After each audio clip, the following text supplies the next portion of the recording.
Hello everyone, आइए आज हम लोग पढ़ने वाले हैं क्लास 7 का चैप्टर 7 सब्जेक्ट इंग्लिश। तो चैप्टर 7 जो है आपका वो है एक स्टोरी, और स्टोरी का टाइटल है स्नो वाइट एंड 7 ड्वार्फ्स, मतलब स्नो वाइट और 7 बौने। तो इस चैप्टर में सबसे पहले जो आपका वर्ड मीनिंग जो हार्ड है उसको सबसे पहले देख लेते हैं हम लोग। तो यहाँ देखने वाले हम लोग वैन ग्लोरियस। वैन ग्लोरियस मतलब जो अत्यधिक अभिमानी हो, जो अपनी बड़ाई बहुत करता हो, अपने आप पे उसे बहुत अभिमान होता हो, उसको बोलते हैं वैन ग्लोरियस। उसके बाद है हाइडियस। हाइडियस मतलब दुखद। उसके बाद है आपका मर्थ। मर्थ मतलब मनोरंजन या हंसी। अगेन आगे है आपका अपेरेंटली। अपेरेंटली मतलब ऊपरी तौर से। उसके बाद है गीगल। गीगल मतलब हंसी, ही करके हंसना जो होता है उसी को बोलते हैं गीगल। आगे है चैटर। चैटर मतलब बातचीत। उसके बाद आता है आपका क्वैंट। क्वैंट मतलब अनोखा। उसके बाद है वर्ज। वर्ज मतलब पास, नज़दीक। आगे है रियम। रियम मतलब साम्राज्य। उसके बाद है आपका मिनिएचर। मिनिएचर मतलब छोटा। उसके बाद है आपका जॉली। जॉली मतलब मजाकिया। अगेन आप देख सकते हैं यहाँ पे लिखा हुआ है प्रोक्लेम्ड। प्रोक्लेम मतलब उद्घोषणा करना। प्रोक्लेम मतलब उद्घोषणा करना होता है, तो ईडी लगा हुआ है तो उद्घोषणा किया या उद्घोषित। आगे कैकलिंग। कैकलिंग मतलब भद्दे तरीके हंसना, एकदम बेरुखे तरीके से हंसना, बहुत गंदा। आगे ग्ली। ग्ली मतलब होता है आपका उल्लास का भाव। अगेन आप देख सकते हैं लूसियस दिया हुआ है। लूसियस मतलब अत्यधिक, अत्यंत, अत्यधिक स्वादिष्ट। इनवेन मतलब व्यर्थ में। आगे आपका मॉर्नफुली। मॉर्नफुली मतलब दुखी पूर्वक। तो यहाँ पे हम लोग समरी देखने वाले हैं इस चैप्टर का, क्योंकि चैप्टर थोड़ा सा बड़ा है तो इस पर समरी देखने वाले हैं। तो देखिए दिया हुआ है Snow White and the 7 dwarfs is a classic story of love, genuine friendship and जेलियसी।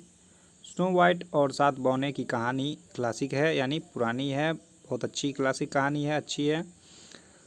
Genuine है, फ्रेंडशिप पे बेस्ड यानी पूर्ण जो मित्रता है उस पर बेस्ड, और जेलियसी मतलब जो घृणा है उस पर based. The main character of the fairy tale is a beautiful girl Snow White who lost her mother as a child.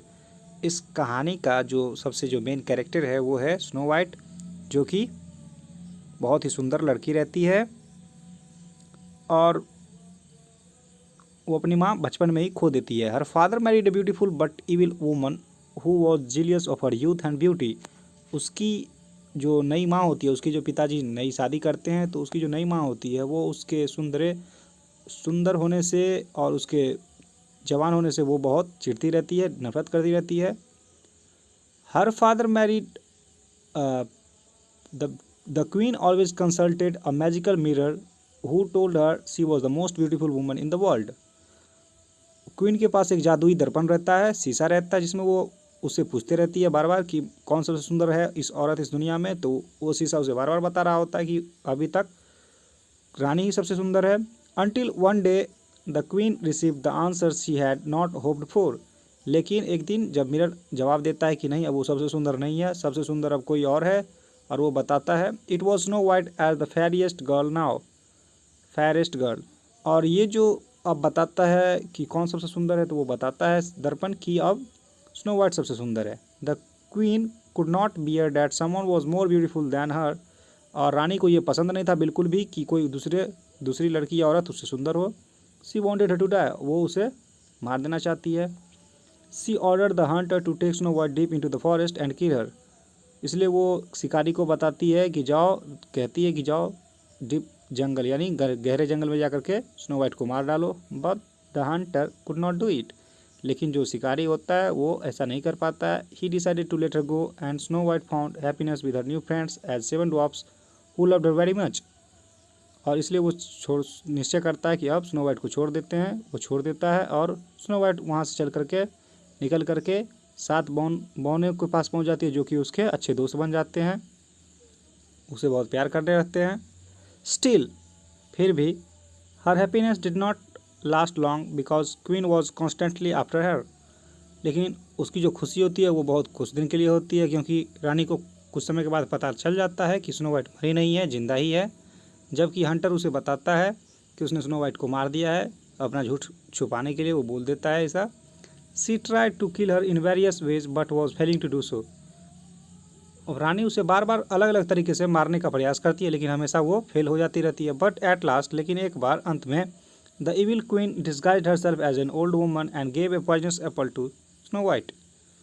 लेकिन लास्ट में वो जो रानी रहती है वो बूढ़ी औरत का वेश बना करके, अपना वेश बदल करके उसे एक जहरीला सेब दे देती है खाने के लिए।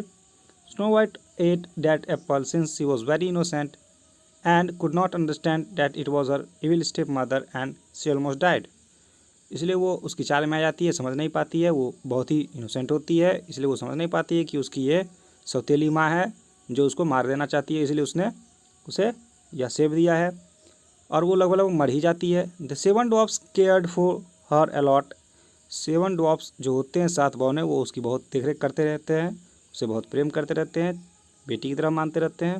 वैन सी ऑलमोस्ट डाइड, जब वो लगभग मर जाती है, they kept her body safe in a big crystal box safe from insects and destroying.